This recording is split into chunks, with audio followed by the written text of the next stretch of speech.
On continue ce spécial Rewind de l'année pour vous parler du comics qui m'a le plus marqué en cette année 2017, à savoir Daemon, le tout en 180 secondes.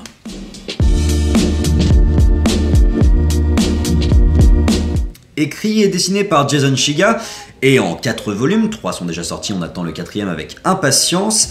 À la suite d'une tentative de suicide, Jimmy Yee se découvre la capacité de téléporter son âme dans la personne la plus proche de lui à chaque fois qu'il meurt.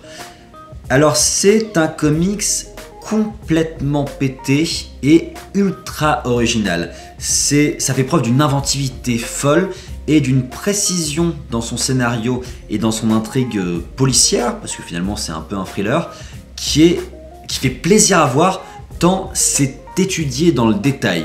Il faut savoir que Jason Shiga est un scientifique à la base et qui fait preuve d'une précision scientifique sur l'intégralité de son scénario. Le concept de base est ma foi assez intéressant de pouvoir téléporter son âme, mais ce qui est encore plus intéressant, c'est que Jason Shiga le pousse dans ses retranchements, c'est-à-dire qu'il établit une diégèse, je vais y arriver, à une limite à son univers qui est très bien définie. On connaît les règles, on connaît ce qu'on peut faire, on connaît jusqu'où on peut aller, et pourtant, avec ça, il arrive constamment à nous surprendre. Il arrive constamment à nous prendre de contre-pied. Il va y avoir des histoires de complot, des histoires plus humaines, des histoires policières, et ce qui est toujours très bien foutu, c'est qu'on sait, globalement, parce qu'on sait que ce sera un 4 tomes, que le héros va s'en sortir, qu'il va toujours trouver une solution aux étapes dans lesquelles il se retrouve. Sauf que, je trouve qu'on ne les voit jamais venir. On pine jamais le twist, tant le twist est inattendu, et pourtant, il est ultra cohérent avec les règles qui ont été préétablies et avec l'univers présenté. Donc il y a un vrai kiff de suivre un personnage qui est intelligent, de suivre une intrigue qui est pas du tout pétée, qui est complètement cohérente, et pourtant on est dans un univers parfaitement absurde. On a un dessin qui est assez enfantin, assez mignon, je pense que d'ailleurs c'était nécessaire, tant des fois l'intrigue se permet de partir dans des choses glauques, un peu dégueu, notamment sexuellement, et tout ça participe à cet univers qui est fou et qui est très propre à son créateur.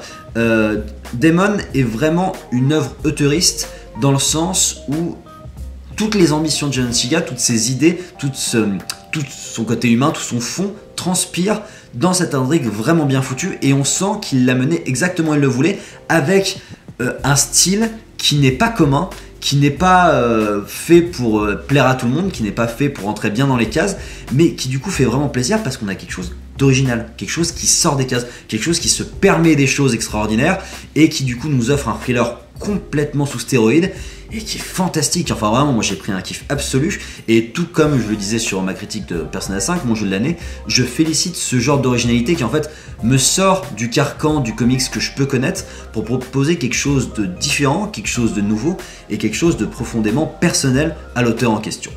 Et top. Et voilà pour cette vidéo spéciale Rewind de l'année 2017. J'en profite pour faire 2 petites annonces. La première étant que ma web série Les Plaidoyers de l'Absurde est toujours diffusée sur la chaîne Popcast, et ce jusqu'au 28 décembre, un épisode tous les vendredis et l'intégralité de la saison disponible sur YouTube. Et le second message étant que j'ai bien envie, à l'occasion de la nouvelle année de 2018, de vous faire une petite vidéo FAQ afin de répondre à vos questions, à vos commentaires, à vos suggestions. Donc profitez des commentaires de cette vidéo pour m'adresser vos questions, vos commentaires, vos suggestions, et je tâcherai d'y répondre non pas par écrit, mais par vidéo si ma foi il y a assez de commentaires pour alimenter une vidéo d'au moins 180 secondes. C'est un peu le concept. Voilà, je vous invite à liker, commenter, vous abonner, je vous donne rendez-vous très bientôt sur la chaîne Popcast pour d'autres critiques ciné en 180 secondes.